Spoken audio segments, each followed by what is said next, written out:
Soviet Deputy Premier Anastas Mikoyan arrived in Havana on February 3, 1960, to inaugurate a technological and cultural exhibit. For 3 days, he was feted in tropical splendor. For the Soviets, it was a foray into a world filled with opportunity. For Americans, it was the beginning of a Cold War nightmare. Our fear was twofold. Number one, that the Soviets might somehow use Cuba in such a way as to threaten U.S. security. Number two, that Castro's revolution would strengthen the Soviet hand in Latin America. Cuba, 90 miles away from Florida, is an aircraft carrier for the Soviets. It is something that they'd never had before. It is a place from which they can project power. That island of Cuba was the offshore base that the Soviet Union had always wanted to have next to the United States.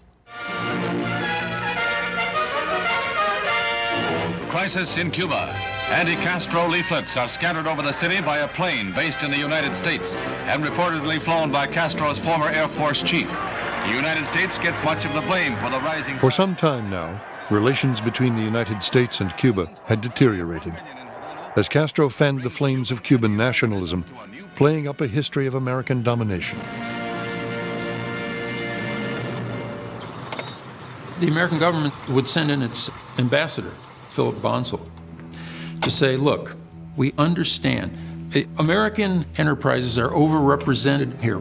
The drug companies, the oil companies, the cement companies, Bell Telephone. Let's talk about this. Instead of talking, Fidel Castro would go out and make a 4 or 5 hour speech condemning American imperialism and bringing 1 million people into the square and sending them off really rabid with anti-American fervor.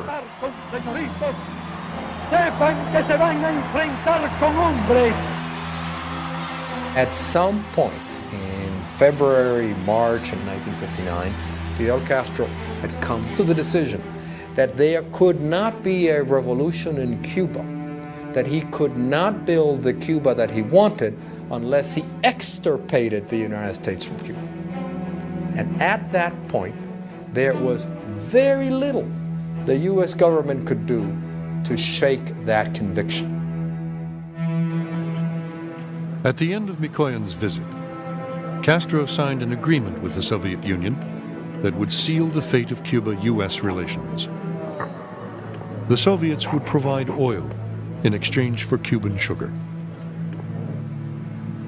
This was a time when most Latin American countries had no relationship whatsoever with the Soviet Union, and to forge such a relationship was seen by Washington as deserting the United States in the Cold War. Our interpretation was that Castro had made his decision. He was going to side with the Soviet Union, and therefore we lost interest in negotiations.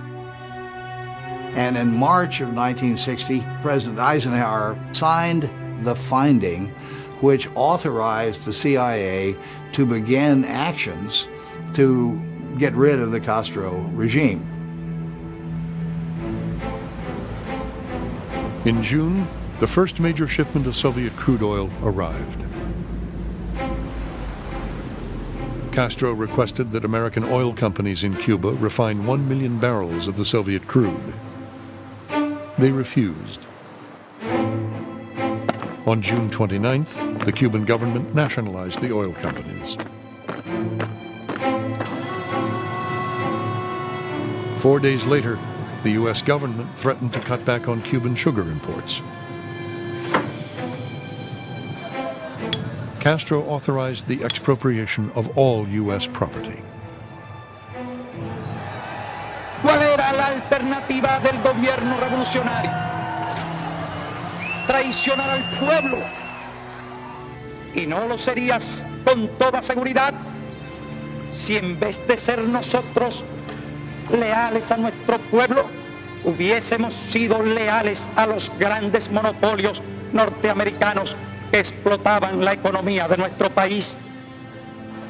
That September, Castro lashed out at the U.S. before the United Nations and flaunted his new friendship with Soviet Premier Nikita Khrushchev. The following month, the Eisenhower administration imposed a trade embargo against Cuba. There is a limit to what the United States in self-respect can endure. That limit has now been reached. On January 3, 1961, the United States broke relations with Cuba. And my conviction that in the not-too-distant future, it will be possible for the historic friendship between us once again to find reflection. The departure of Cubans to the United States, which began shortly after the revolution, turned into an exodus. Batista people were the first to arrive here. Then political figures started arriving, and finally the people whose property were being threatened or confiscated. Cuban exiles organized themselves into an anti-Castro movement, in close contact with the opposition within Cuba. The overwhelming majority of the people who opposed Castro in 1959, 1960, 1961 had opposed Batista. And so they felt doubly aggrieved